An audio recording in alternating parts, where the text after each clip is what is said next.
The economic and diplomatic tension between the US and Canada intensifies daily. Initial tariff exchanges had eased, with energy tariffs, including electricity, rescinded, raising hopes for improved relations.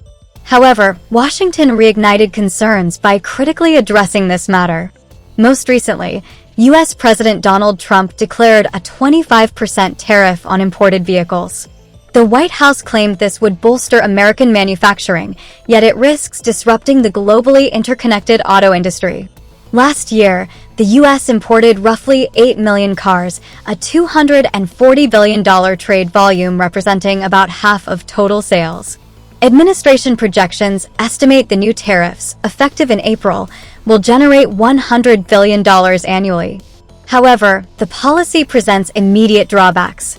Even U.S. automakers rely on foreign components, and analysts caution that added costs could permeate the sector, inflating prices, reducing profits, and potentially slowing sales. Donald Trump dismissed these worries, asserting the measure would enhance domestic production and end the ridiculous U.S.-Canada-Mexico supply chain. Markets reacted sharply. According to a management expert at the University of Pennsylvania, Trump's import tax policy is destabilizing car companies and disadvantaging U.S. manufacturers. Professor John Paul McDuffie of the Wharton School at the University of Pennsylvania, director of the school's Vehicle and Mobility Innovation Program, believes President Trump's proposed tariffs on imported automobiles are creating instability for car manufacturers and won't swiftly drive changes in an industry with intricate supply chains. The 25% tariff on imported cars to the U.S. takes effect on April 2nd, following the prior 25% tariffs on imported steel and aluminum from March. While these tariffs aim to repatriate manufacturing, Professor McDuffie doubts this will occur rapidly. If automakers are making sourcing decisions, let alone where to site future plants, they need some certainty and a time horizon that fits the general pace of the industry. This uncertainty is definitely paralyzing the auto industry, he stated on a recent Wharton Business Daily podcast. Automobile production requires years of planning with global supply chains. U.S. automakers import roughly 45% of parts from Mexico and about 10% from Canada. Japanese, Korean, and German automakers with U.S. plants also import from Canada and Mexico. Every automaker with production in the U.S. will be affected, but it will certainly hurt the U.S. manufacturers. In the short run, they may be trying to build up inventories to prevent the new tariffs from having an immediate impact on costs, Professor McDuffie noted, referencing Ford, GM, and Stellantis, the three largest U.S. automakers, disrupting 3 decades of stability. The professor also highlighted that free trade agreements governing the auto industry have been in place since the 1990s, with revisions over the years. This provided relative stability for automakers for the past 3 decades, leading to a whole set of investment decisions that developed North America into an integrated and efficient supply chain. He argues that the tariff increase fundamentally disrupts the system. The uncertainty caused by tariffs will slow major investments in the auto industry, and companies will hesitate to restructure their entire operations, fearing further sudden policy shifts with the next presidential administration. The tit-for-tat tariff disputes have also reshaped how investors view the current environment. Previously seen as a rarely used negotiating tool, tariffs are now a tangible threat. The auto industry struggles to predict the next tariff and its consequences. I don't think in the short run it really achieves the goals that the policy is ostensibly aimed at, Professor McDuffie said. Automakers are in a precarious situation. General Motors shares plummeted nearly 8% on Thursday morning. Ford fell 3%, and Stellantis, parent of Jeep and Chrysler, lost almost 4%. Electric vehicle manufacturers bucked this trend. Tesla and Rivian saw modest gains as investors anticipated they could hedge against some downside. Thus, Trump's 25% tariff on vehicles made outside the U.S. was already benefiting Tesla. Following media reports of Tesla's appreciation, Trump issued a warning post to European allies. The U.S. leader suggested that if the European Union collaborates with Canada to circumvent the tariffs, it will face significantly larger penalties than currently planned. Donald Trump was openly confronting Canada and the EU to protect US-made cars, particularly Tesla. So, how did Canada react to Trump's automotive tariffs? Has the Ottawa government begun preparing retaliatory measures? We will explore the answers to these questions together and examine the evolving situation between the US and Canada. Let's begin without delay. Canadian Prime Minister Mark Carney convened a cabinet meeting in response to US leader Donald Trump's attack on Canada's auto tariffs. Prime Minister Mark Carney stated that Canada's long-standing relationship with the United States, built on deepening economic ties and close security and military cooperation, is over. This startling announcement signaled a complete rupture between the US and Canada. Addressing reporters post a cabinet meeting in Ottawa, Mr. Carney stated that Canadians must fundamentally restructure their economy in response to US President Donald Trump's tariffs. Mr. Carney also declared Canada would retaliate with tariffs designed for maximum impact on the United States. Liberal Party leader Mr. Carney emphasized the 1965 Canada-US Automotive Products Agreement as the most vital agreement of his lifetime.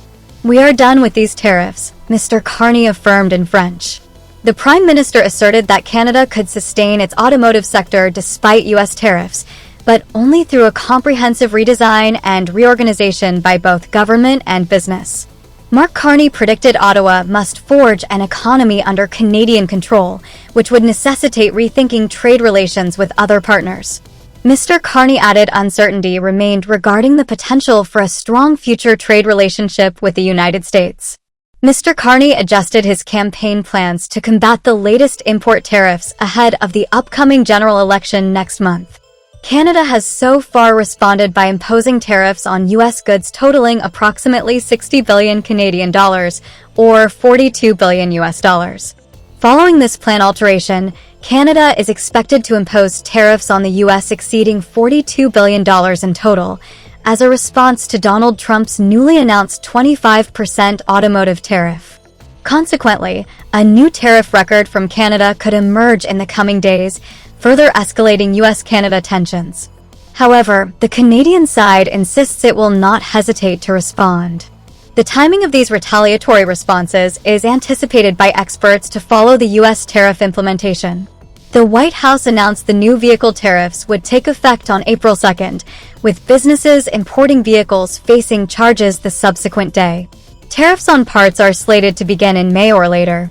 As the tariff implementation nears and Canada prepares its retaliatory measures, significant assessments are emerging from nations globally. Brazilian President Luiz Inácio Lula da Silva, via an interpreter, expressed deep concern over the US government's actions, fearing damage to free trade and a weakening of multilateralism. In Brussels, European Commission President Ursula von der Leyen voiced regret over the US decision and pledged the Union's commitment to protecting consumers and businesses. Hildegard Müller, president of the German Automotive Industry Association, stated that the tariffs would negatively impact automakers and all companies within the global supply chain, with particularly adverse consequences for North American consumers. The consequences will cost growth and prosperity on all sides, Hildegard Müller added in a statement. Amidst these global concerns and reactions, the question arises, who will benefit from US President Donald Trump's tax decision? Tesla, having recently incurred substantial losses, immediately comes to mind. The company could potentially offset these losses through additional taxes levied on Trump's non-US produced cars. Otherwise, Tesla's financial outlook appears unfavorable. The company's shares experienced a sharp decline on Wednesday, falling 3.8% in the afternoon and as much as 5.4% earlier in the day.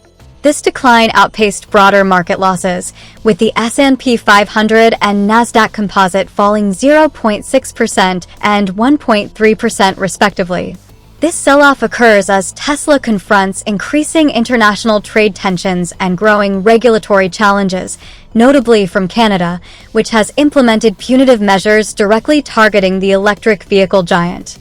In a significant move, the Canadian government announced a freeze on $43 million in EV rebates for Tesla vehicles. This decision stems from concerns regarding questionable claims made by the automaker. Canadian authorities revealed that Tesla submitted thousands of last-minute rebate requests just before the country's zero-emission rebate program expired. The volume of requests equated to the sale of nearly 2 cars every minute, 24 hours a day, raising serious doubts about their legitimacy. Canadian Transport Minister Chrystia Freeland directed her ministry to exclude all Tesla vehicles from future participation in the country's rebate program. Chrystia Freeland made it clear that this restriction, which she described as illegal U.S. tariffs against Canada, would remain in effect.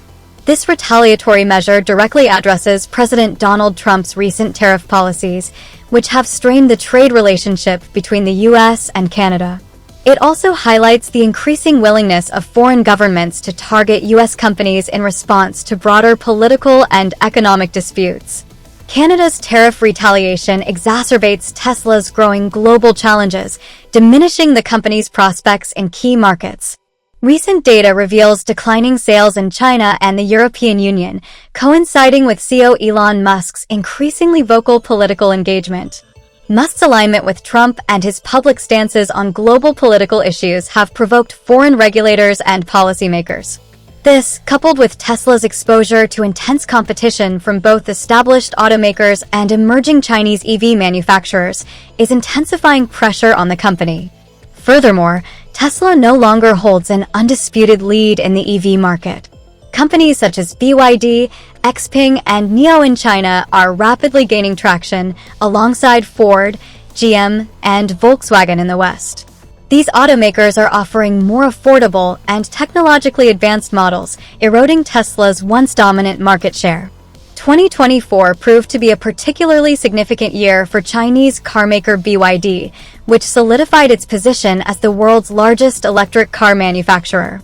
In the third quarter of the year, BYD made significant strides by generating more revenue than Tesla for the first time. Subsequently, in the fourth quarter, BYD delivered a greater number of fully electric vehicles than Tesla for the first time. BYD primarily competes with Tesla in non-Western countries, where Tesla's presence is sometimes more limited and where the Chinese giant undercuts its American rival on price. A new rest of the rest. Analysis comparing the prices of the company's lowest-cost vehicles across 10 non-Western countries and regions where both officially sell and publicly list prices on their websites reveals interesting trends. These include Mexico, Chile, the United Arab Emirates, mainland China, Hong Kong, South Korea, Japan, Thailand, Malaysia, and Singapore. In Singapore, the price of the BYD Dolphin includes the cost of the Certificate of Authorization, a mandatory government license for car ownership and driving for 10 years. Tesla's prices do not include this certificate cost, and the rest of the world, analysis has adjusted the price to reflect this. Singapore stands out as the only measured country where the price difference between Tesla's Model 3 and BYD's Dolphin is minimal. Owning any car in Singapore is exceptionally expensive due to the Certificate of Authorization requirement. Despite the price similarity with its cheapest model, BYD was the top-selling car brand in Singapore last year. Following Singapore, Japan exhibits the smallest price gap between the two automakers, although Tesla's Model 3 still costs approximately $12,000 more than BYD's Dolphin. In Thailand, Tesla's offering exceeds BYD's by the largest margin, with the Model 3 costing $30,000 more than the Dolphin. A contributing factor to BYD's favor is the smaller size of its most affordable cars, particularly the Seagull and Dolphin, compared to Tesla's Model 3. Experts believe this allows BYD to utilize smaller and less expensive batteries. BYD does not sell cars in the US, which imposed a 100% tariff on Chinese EVs in September 2024. According to the market access map from the International Trade Center, a joint organization of the World Trade Organization and the United Nations, 3 of the 10 countries and territories analyzed by Rest of the World have also imposed tariffs on Chinese EVs, the UAE at 5%, Chile at 6%, and South Korea, where BYD launched in January, at 8%. According to Wickham, BYD has expanded significantly in numerous markets outside Europe, particularly in Latin America and Southeast Asia. Romotion reported that approximately 60% of EVs sold in Brazil last year were BYD models.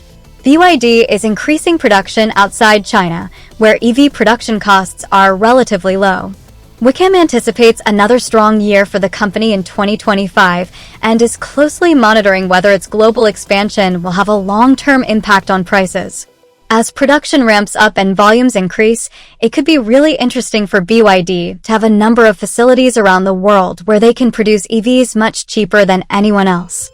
Conversely, Tesla is primarily concentrating on sales in the US and Europe.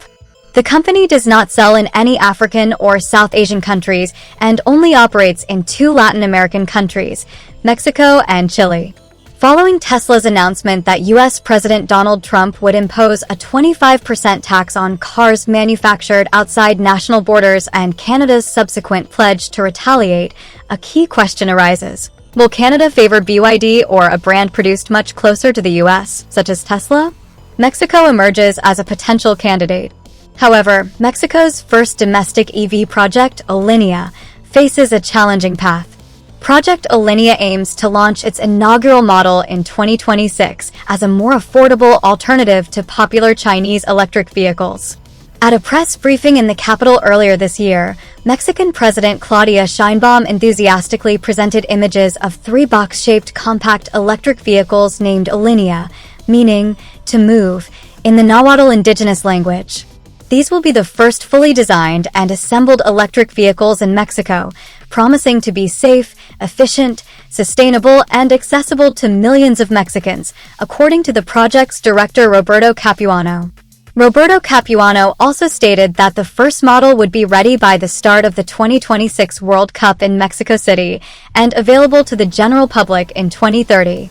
The Alinea project, which aims to produce electric vehicles composed almost entirely of Mexican components, is being promoted as a response to both the government's goal of generating 45% clean electricity by 2030 and the influx of imported Chinese electric vehicles like BYD and Chery, which constitute nearly a tenth of new car sales in Mexico. However, experts have identified several challenges facing Alinea, including an insufficient budget, an underdeveloped lithium industry crucial for battery production, and an unrealistic timeline. Experts at Tesla, in particular, have been critical of this Mexican vehicle. But now that Mexico's indigenous EV has completed its development, Canada has a potentially stronger option to respond to the United States. For the time being, Ottawa has diplomatically indicated its plans to retaliate against the US, but the ultimate choice of Canada's economic response will likely be determined by time. As the trade war's flames temporarily subsided, the aftermath was not one of triumph or peace, but rather the remnants of a once thriving economy. Both Canada and the US would inevitably confront a day of reckoning. The net worth of both nations had suffered severe erosion, and deep fissures began to appear in their bilateral relationship. This was no longer a narrative of victory or defeat, but of irretrievable losses for both sides, immeasurable in monetary terms. In Canada, the economic fallout manifested as a protracted nightmare. Bloomberg reported that the nation hemorrhaged billions of dollars in export revenue within mere months, as steel, aluminum, and oil, the linchpins of its economy, were blockaded at the U.S. border. Provinces such as Alberta, where the energy sector was the lifeblood, grappled with massive budget deficits. Oil companies curtailed production, and thousands of workers faced job losses. Tom, a father in Calgary, lamented to the press, "I used to be proud to work in the oil industry. Now, I don't know how to feed my children." In Ontario, steel mills shuttered en masse, leaving behind desolate industrial towns where the once vibrant hum of machinery was now a mere echo. The U.S., despite initiating the conflict, did not escape unscathed. Rising commodity prices, a direct consequence of the tariffs, fueled inflation, according to Yahoo Finance. A gallon of gasoline in Ohio surged from $3 to $5, while the price of a can of inexpensive aluminum beer doubled. American consumers began to feel the pinch with every purchase. Karen, a Michigan housewife, confided in CNN, "I can't afford beef anymore. It's all because of these tariffs." Economists predicted that inflation could reach its highest point since the 1970s oil crisis, pushing millions of families into poverty.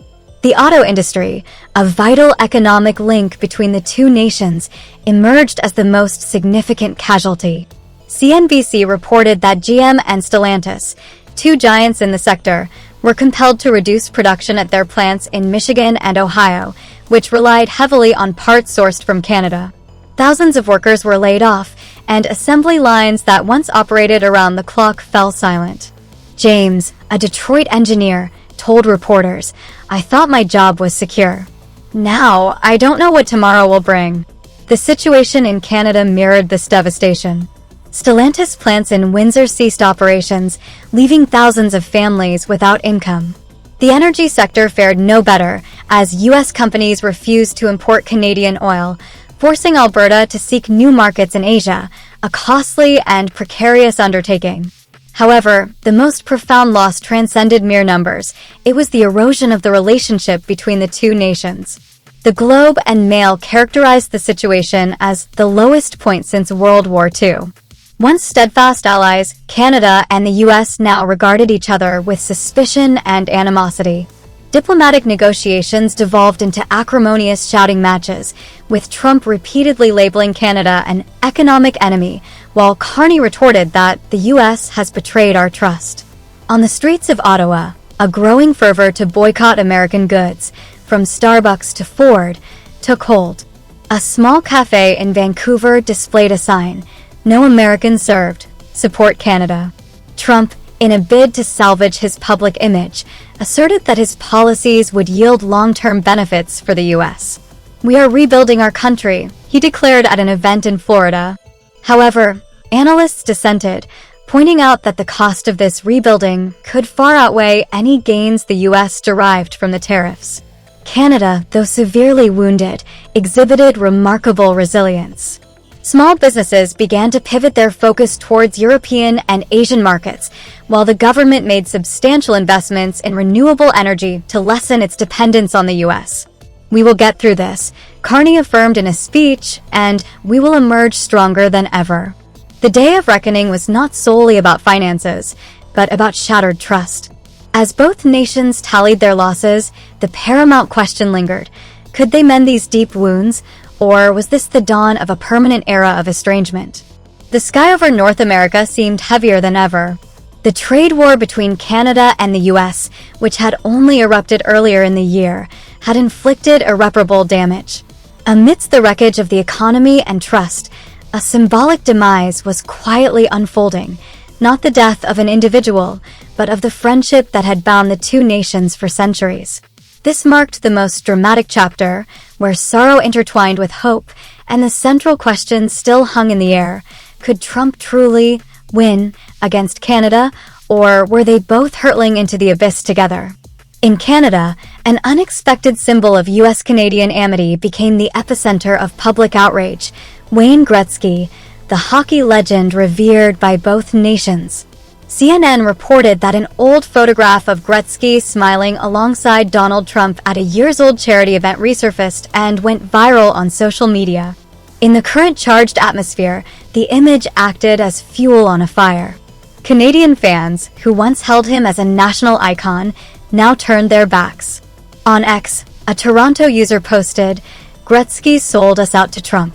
He's no longer Canadian." A group of fans in Edmonton even burned his iconic number 99 jersey in front of the stadium, a stark declaration that the friendship with the U.S., and with Gretzky himself, was dead. Gretzky, in a rare media statement, said, "I don't take sides in this. I just want peace." But his explanation fell on deaf ears, as the people's trust had shattered like ice melting in spring sunshine. Meanwhile, the Canadian economy teetered on the brink of peril. Fox News reported that food prices began to skyrocket due to cross-border supply chains disrupted by the tariffs. In Halifax, fishermen were unable to export lobster, a product once the pride of the coastal region, to the U.S., their largest market, which was now closed.